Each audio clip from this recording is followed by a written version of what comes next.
Assalamualaikum warahmatullahi wabarakatuh. Perkenalkan, saya Ririn Paweni. Saya dari Biologi Nundi kelas A.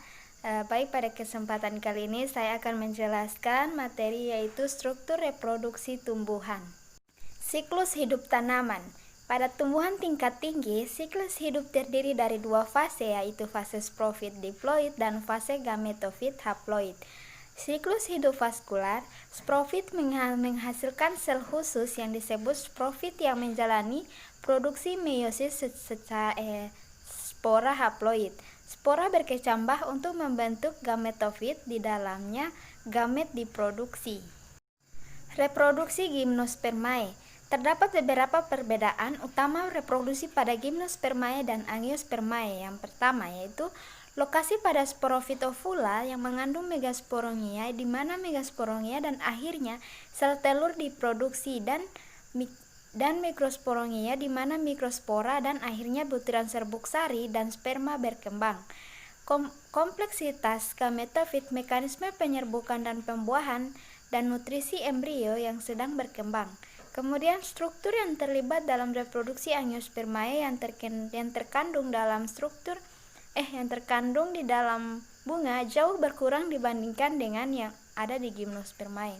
Kemudian ovula dan mikrosporongia dari Gymnospermae yang masih ada diproduksi pada wanita, megasporongia, enmal, mikrosporongia, tema kerucut atau strobili masing-masing, kecuali ovula dari ginkgo biloba yang ditanggung secara ujung, biasanya berpasangan pada tangkai panjang yang disebut gagang bunga, dan bakal biji gentum yang terjadi secara lateral pada sumbu bercabang.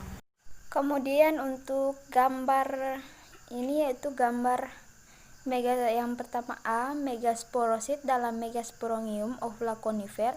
B, bakal biji batang berisi megagametofit. Meiosis terjadi di megasporosit terletak di dalam Megasporangium. Ya, gambar A. Kemudian menghasilkan biasanya dalam A tetrad linier megaspora, 3 di antaranya membatalkan, sisanya berkembang menjadi megagametofit. Saat megaspora fungsional membesar, nukleus membelah berulang kali pada beberapa spesies selama beberapa bulan, disertai dengan peningkatan volume sitoplasma dan ukuran gametofit yang sedang berkembang. Selama musim semi berikutnya, misalnya Pinus virginiana, dinding berkembang di antara banyak inti dan satu atau lebih berkembang di dekat ujung mikropilar gametofit, masing-masing mengandung sel telur besar. Kemudian di dalam Gymnospermae, Acheogionia bervariasi jumlahnya dari 1 sampai sebanyak 50. Selama perkembangan dan pertumbuhan, megagametofit memperoleh nutrisi secara simplatik melalui plasmodesmata dari jaringan megasporongial yang melingkupinya. Di masa dewasa bakal biji, pada saat pembuahan, megagametofit ditutupi oleh yang membesar dinding megaspora dan lapisan jaringan sporangial yang hancur dan terkompresi yang disebut dinding pita. Untuk reproduksi Angiospermae, ini merupakan gambar dari bunga dari Helleborus. Untuk gambar ini, spesimen ini dibeda untuk menunjukkan komponen oral yang terpisah. Struktur besar seperti daun yang membentuk lingkaran basal adalah sepal SE, diikuti di bagian distal oleh kelopak P yang digambarkan dalam P. Dalam takson ini sangat dimodifikasi. Kemudian benang sari S dan karpal putik sederhana. Kemudian C, bagian dinding ovarium salah satu karpal telah diangkat untuk menunjukkan bakal biji. O. Untuk gambar B, benang sari dari Senartemosioides. Perhatikan lipatan lebar dari kepala sari besar yang kontras dengan lipatan tipis dan kepala sari yang lebih kecil. Bunga yang berfotosintesis. Distal adalah kelopak atau daun mahkota yang dengan kelopak terdiri dari parein. Kelopak biasanya tidak berfotosintesis, sering mengandung pigmen berwarna cerah dan memiliki bentuk khusus yang menarik penyerbuk. Benang sari distal berikutnya dari bagian mulut juga berasal dari daun. Fungsi utama adalah produksi butiran serbuk sari yang setelah perkecambahan menghasilkan tabung serbuk sari, masing-masing berisi 2 sel sperma. Meiosis terjadi di 2 bagian bunga yang berbeda, yaitu kepala sari dan bakal biji. Pada kepala sari terjadi meiosis mikrosporongia, yaitu meiosis yang terkadang dalam mikrosporongia menghasilkan mikrospora. Mikrospora berkembang menjadi gametofit jantan atau mikrogametofit. Setiap butir serbuk sari terdiri dari 2 sel, yaitu sel generatif dan inti tabung. Setelah perkecambahan, inti sel generatif membelah untuk membentuk 2 sel sperma. Meiosis juga terjadi pada megasporosit, salah satunya terkandung di setiap ovula yang sedang berkembang. Megasporofit tertutup dalam jaringan vegetatif, yaitu nucleus, dibatasi oleh 1 atau 2 integumen ovular. Paling umum pada angiospermae, pada tumbuhan runcung meiosis menghasilkan pembentuk tetrad linier megaspora. Perkembangan benih di angiospermae. Setelah pembuahan ganda, endosperma melalui perkembangan cepat. Seiring perkembangan, domain nuklir didefinisikan oleh sistem mikrotubulus yang menandai situs awal pembentukan dinding sel. Setelah pembentukan dinding, endospora menjadi jaringan seluler menutupi embrio yang sedang berkembang. Ovula dan kantung embrio bertambah besar secara bersamaan selama periode ini. Pembagian sperma zigot biasanya melintang atau miring, menghasilkan sel apikal basal. Sel yang berasal dari pembelahan sel apikal dan keturunannya membentuk massa globular dari sel-sel sitoplasma dan meristematik yang sangat kecil dan padat disebut sel proembrio. Protoderm dan meristem dasar berdiferensiasi dan daerah yang akan menjadi korteks dibatasi. Daerah pusat berdiferensiasi sebagai jaringan provaskular dan akhirnya meluas ke kotiledon. Kotiledon primordia berkembang di kedua sisi distal proembrio. Seiring dengan peningkatan ukuran embrio, endosperm mengecil volumenya. Selama perkembangan embrio, perubahan besar lainnya terjadi di dalam bakal biji saat berkembang menjadi benih. Ini merupakan gambar dari bagian ovula dari Kapsela bursapastoris yang menggambarkan embrio dan endosperma. Gambar A yaitu penampang membujur dari proembrio bola muda. E. Perhatikan sel basal BS yang besar. Tervakuolasi dari suspensor filamen. N dengan akses nucleus, NE endosperma nuklir, F dengan akses funiculus. Kemudian untuk gambar B, benih muda yang mengandung embrio dengan kotiledon yang berkembang. Perhatikan endosperma seluler CE. C. Benih muda yang mengandung embrio yang hampir matang dengan kotiledon bengkok. Protoderm. P. Meristem dasar yaitu GM dan jaringan provaskular PV. Terlihat jelas dalam embrio pada tahap ini. Kemudian D. Potongan melintang dari benih yang belum menghasilkan yang menunjukkan radikula atau akar muda dari embrio yang dikelilingi oleh endosperma seluler. E. Benih matang di mana embrio menempati sebagian besar ruang di dalam kulit benih.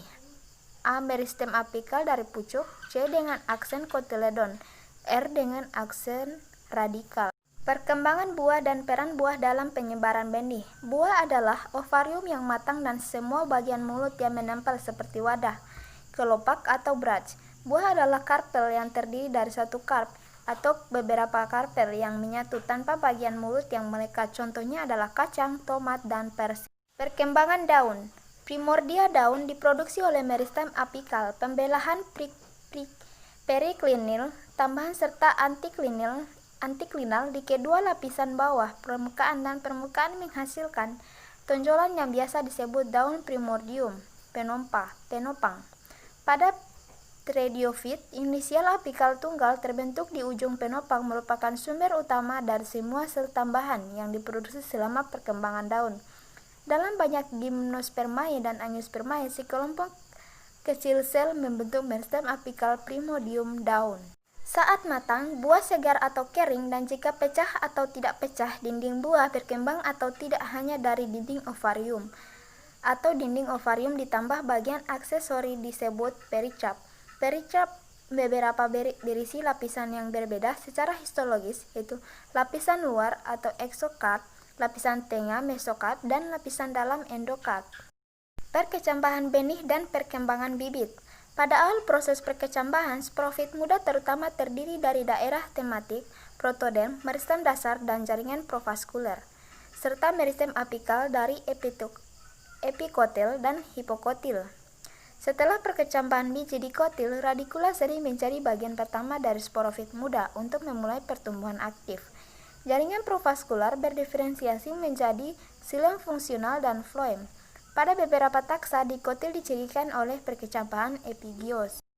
Sitokinesis yang sangat sering di daerah basal hasil hipokotil dalam pengembangan hasil menjulur ke atas menarik benih keluar dari tanah.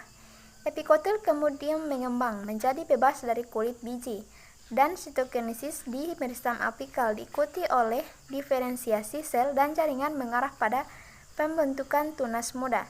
Ketika sporofit muda melanjutkan pertumbuhannya, di kedua sistem akar dan pucuk masing-masing berdiferensiasi menjadi empulur, korteks, jaringan pembuluh, darah, dan epidermis. Morfogenesis bunga. Bunga adalah struktur yang menentukan dan berbunga di semusim menghentikan pertumbuhan vegetatif tanaman. Pada tanaman keras, apeks mulut baru terbentuk berulang kali dan berbunga terjadi sepanjang umur tanaman. Sebelum induksi bunga, ruas puncuk vegetatif biasanya memanjang dan banyak tunas lateral dapat dimulai di bawah meristem apikal. Beberapa bagian mulut biasanya disusun berurutan, dimulai dari bunga dan sepak dan berlanjut melalui kelopak, benang sari, dan karpel. Selama tahap akhir perkembangan dan sebelum kematangan, penutupan karpel terjadi di dalam berbagai cara termasuk aspirasi sederhana, interdigitasi sel epidermis, penghapusan kutikula, dan fusi sel yang bersentuhan serta pembelahan sel dan reorientasi. Ini merupakan gambar penutupan karpel. Ketidakcocokan diri. Serbuk sari dari spesies yang berbeda dapat ditolak karena berbeda dengan spesies penerima, sedangkan serbuk sari dari tanaman yang sama atau dari spesies yang sama dapat ditolak karena secara genetik terlalu mirip dengan penerima. Mekanisme ini disebut dengan ketidakcocokan diri. Antara 30% dan 50% spesies Angiospermae tidak kompatibel dengan dirinya sendiri. Penolakan serbuk sari dapat terjadi pada salah satu dari beberapa tahapan dalam proses reproduksi, termasuk hidrasi, perkecambahan, selama pertumbuhan tabung serbuk sari melalui stilus dalam bakal biji, atau bahkan pasca pembuahan pada beberapa spesies. Baik, hanya itulah yang bisa saya jelaskan pada kesempatan kali ini. Wassalamualaikum warahmatullahi wabarakatuh.